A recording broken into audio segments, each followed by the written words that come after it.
नमस्कार दोस्तों, स्वागत है आपका द न्यूज लॉन्चर के इस यूट्यूब मंच पर।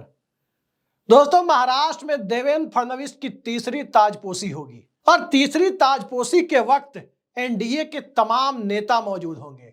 प्रधानमंत्री नरेंद्र मोदी से लेकर कई भाजपा शासित राज्यों के मुख्यमंत्री, कई एनडीए शासित राज्यों के मुख्यमंत्री, लेकिन मौजूदगी के बीच यक्ष प्रश्न यही होगा कि जिनके नेतृत्व में सरकार चुनाव जीत कर आई, जिनके नेतृत्व में 28-29 महीने तक सरकार चली और जिन्हें डिमोशन करके उप मुख्यमंत्री बनने का दबाव डाला जा रहा है, और अब भी वो इस बात को सार्वजनिक तौर पर स्वीकार करने के लिए तैयार नहीं है कि वो उप मुख्यमंत्री उन्हें बनना है। दरअसल बात महाराष्ट्र के उस नेता की हो रही है जिसने अपनी पार्टी तोड़ी, पार्टी तोड़ने के बाद मुख्यमंत्री पद तक पहुंचे और मुख्यमंत्री पद छोड़ने के पहले गांव भी पहुंचे। गांव पहुंचे तो अस्पताल भी पहुंचे और अस्पताल पहुंचे तो भारतीय जनता पार्टी के साथ नेगोशिएशन की टेबल पर भी पहुंचे और अंततः पत्रकारों को संबोधित करने के लिए अजीत पवार और देवेंद्र फडणवीस के साथ भी पहुंचे। हर जगह तो पहुंचे, लेकिन जहां दूसरी बार पहुंचना चाहते थे वहां नहीं पहुंच पाए, क्योंकि वहां तीसरी बार देवेंद्र फडणवीस जा रहे हैं। प्रेस कॉन्फ्रेंस में एक रोचक वाकया सामने आया। रोचक वाकया वो कि पत्रकारों ने एकनाथ शिंदे से पूछा कि क्या आप डिप्टी सीएम पद की शपथ लेंगे। उन्होंने कहा कि शाम तक इंतजार कीजिए, लेकिन इसी बीच में अजीत पवार ने हल्के फुल्के अंदाज में कहा, इनका पता नहीं, मैं तो डिप्टी सीएम की शपथ लूंगा। अब उसके आगे जो जवाब एकनाथ शिंदे ने दिया, वो जवाब दरअसल महाराष्ट्र की राजनीति के भावी समीकरणों का संकेत काफी हद तक करता है। उन्होंने साफ कहा कि दादा को यानी अजीत पवार को सुबह में भी शाम में भी शपथ लेने का पुराना अनुभव है।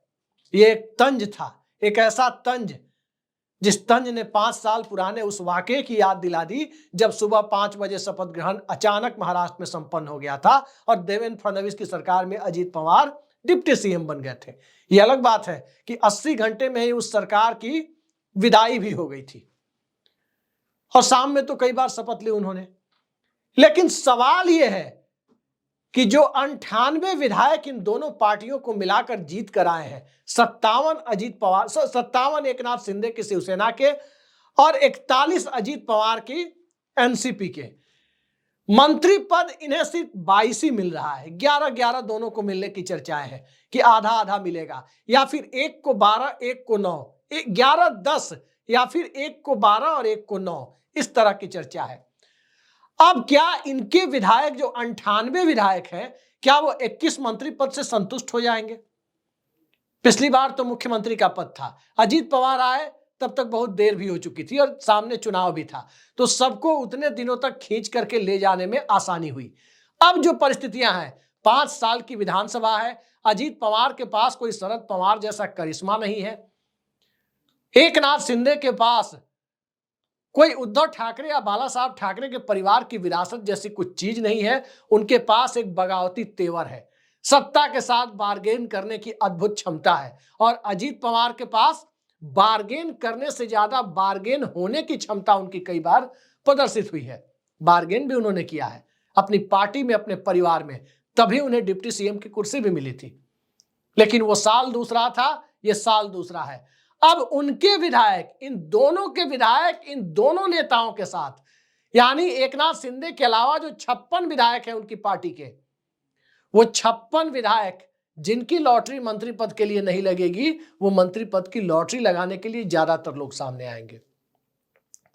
क्योंकि 12 विधायक, उनके अलावा यदि 11 लोग और होते हैं तो 45 लोग तो ऐसे हैं जिनके मन में कसक जरूर है कि आखिर जो 11 बने हैं उनमें कौन सी नई बात है, क्योंकि ये पार्टियां विचारधारा आधारित है नहीं कि इनमें मंत्री पद को लेकर लोगों को दबा दिया जाए। ये पार्टियां विशुद्ध रूप से अवसरवाद की बुनियाद पर बनी हुई पार्टियां हैं।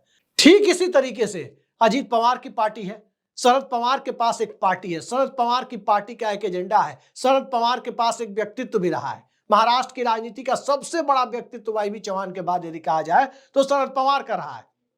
बाल ठाकरे और शरद पवार का व्यक्तित्व, आज की तारीख में न अजीत पवार का व्यक्तित्व उनका आधा भी नहीं है।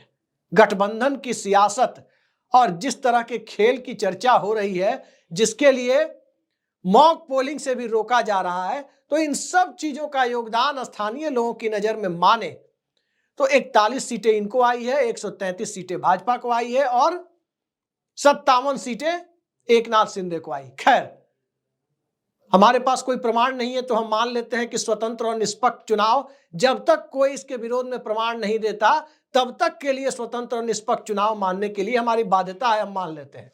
लेकिन विधायक तो आए, सर्टिफिकेट पर हस्ताक्षर है रिटर्निंग ऑफिसर के, और वही विधायक है। और जब वही विधायक है तो मंत्री पद की महत्वाकांक्षा भी है। भारतीय जनता पार्टी की अपनी मजबूरियां हैं, लेकिन भारतीय जनता पार्टी में अनुशासन के डंडे के नाम पर विधायकों की महत्वाकांक्षा को रोका भी जा सकता है। भले ही देवेंद्र फडणवीस की महत्वाकांक्षा को रोका नहीं जा सका, दिल्ली से तमाम कोशिशों के बावजूद देवेंद्र फडणवीस वहां तक पहुंचने में कामयाब रहे जहां तक वो तीसरी बार पहुंचना चाहते थे। लेकिन इन सब से आगे एकनाथ शिंदे की पार्टी को लेकर जो सवाल है, वो सवाल इतना बड़ा इसलिए है क्योंकि महाराष्ट्र की राजनीति में जहां बहुमत से महज 8 विधायक ही कम है, वहां तो एकनाथ शिंदे को लेकर कोई चिंता की बात नहीं हो सकती। दिल्ली में क्या होगा, क्योंकि दिल्ली में नीतीश और नायडू के विधायकों के साथ, सांसदों के साथ एकनाथ शिंदे के सांसदों को जोड़ दे तो यह संख्या 35 तक पहुंचती है। और ये 35 किसी भी दिन सत्ता से रुखसती का फरमान नरेंद्र मोदी और अमित शाह को सुना सकते हैं। और यही कारण है कि अपनी इस ताकत को जानते हुए महाराष्ट्र की डिमांड के साथ साथ, जिसमें डिप्टी सीएम, होम मिनिस्ट्री यानी गृह मंत्रालय, विधानसभा अध्यक्ष जैसे पद, और इसके साथ साथ जो एक बड़ा पजलिंग सवाल, बड़ा ही रोचक जो दावा ठोक दिया है एकनाथ शिंदे ने, वो दिल्ली में रेल मंत्रालय का है। रेल मंत्रालय पर इतना बड़ा दावा क्यों? रेल मंत्रालय तो ऐसी चीज रही है कि ममता बनर्जी मांग रही थी अटल बिहारी वाजपेयी से, लेकिन नीतीश कुमार छोड़ने के लिए तैयार नहीं थे। और बकौल लालू यादव जब संसद में वो इसका जिक्र कर रहे थे तो उन्होंने कह भी दिया था कि नहीं मांगा गया तो नहीं मिलेगा। लेकिन यहां तो मांगा जा रहा है, तो क्या मांगे जाने के बावजूद एकनाथ शिंदे की पार्टी को रेल मंत्रालय नहीं मिलेगा? जब इतनी सारी दुर्घटनाओं के बावजूद अश्विनी वैष्णव से, जो कोई मास लीडर नहीं है, प्रधानमंत्री नरेंद्र मोदी के हैंडपिक्ड है, तो उनके हैंडपिक होने की वजह से, वो होने के बावजूद उनसे रेल मंत्रालय नहीं लिया जा सका, तो क्या एकनाथ शिंदे अपनी डिमांड के आगे उन्हें झुका लेंगे? आज की तारीख में बहुत साफगोई के साथ कहा जाए, बहुत साफगोई के साथ, बिना किसी हील हुज्जत के, तो इस कैबिनेट में, नरेंद्र मोदी की कैबिनेट में अमित शाह के बाद सबसे ताकतवर मंत्री अगर कोई है तो उनका नाम अश्विनी वैष्णव है। भूल जाइए राजनाथ सिंह के पास कितना बड़ा मंत्रालय है, भूल जाइए निर्मला सीतारमण और एस जयशंकर के पास कितना बड़ा मंत्रालय है। सबसे ताकतवर मंत्री यानी सरकार के नंबर 3 आप मान सकते हैं तो अश्विनी वैष्णव को मान सकते हैं। उनका मंत्रालय कैसे ले लेंगे? उन्हें तो महाराष्ट्र चुनाव में भी लगाया गया था। तो जानबूझकर या किसी रणनीति के तहत एकनाथ शिंदे इतनी बड़ी बड़ी डिमांड सामने रख रहे हैं, यह समझ से परे है। और समझ से परे इसलिए है क्योंकि एकनाथ शिंदे के एक समीकरणों पर आप नजर डालें तो काफी रोचक दिखाई देता है। पहला, एकनाथ शिंदे और शरद पवार के बीच में मराठा होने के अलावा एक कड़ी और है, और वो कड़ी जुड़ती है मनोज जारंगे पाटिल के आरक्षण वाले पूरे आंदोलन से। तो ये पूरा मसला सरकार की अस्थिरता तक तो नहीं जा सकता, क्योंकि भारतीय जनता पार्टी बहुमत के बेहद करीब है और वो सरकार को चलाती रहेगी 5 साल तक।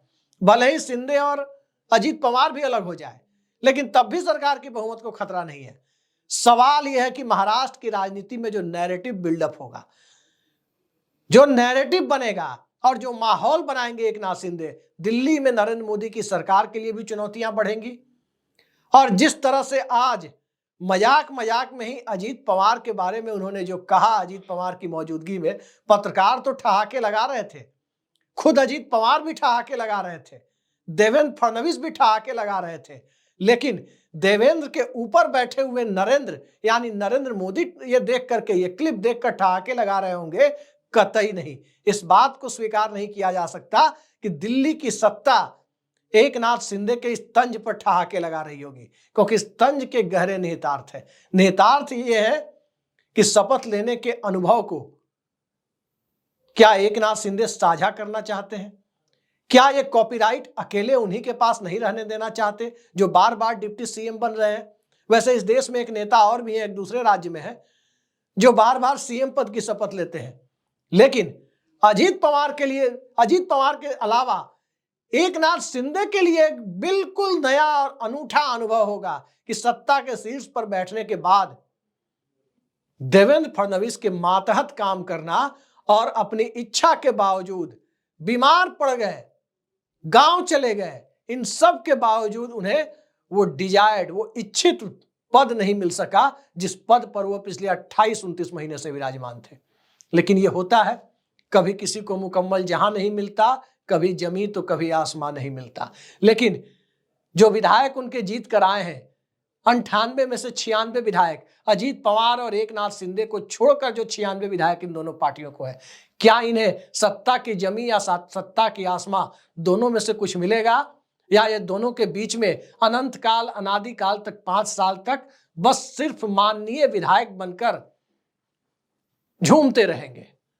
ये देखने वाली बात है। तो देखते जाइए, महाराष्ट्र की सियासत में रोचक प्रसंग तो होते रहते हैं, लेकिन प्रसंग इतना रोचक हो जिसमें मुख्यमंत्री पद की ताजपोशी भी बड़े विशाल बहुमत के बावजूद नेता चुने जाने की कवायद मतगणना के 11वें दिन जाकर संपन्न हो रही हो, इससे आप अंदाजा लगा सकते हैं कि मजबूरियां महाराष्ट्र की नहीं, मजबूरियां दिल्ली की थी, और मजबूरियां दिल्ली की बहुमत के आंकड़े के लिए एकनाथ शिंदे को जोड़े रखने की थी।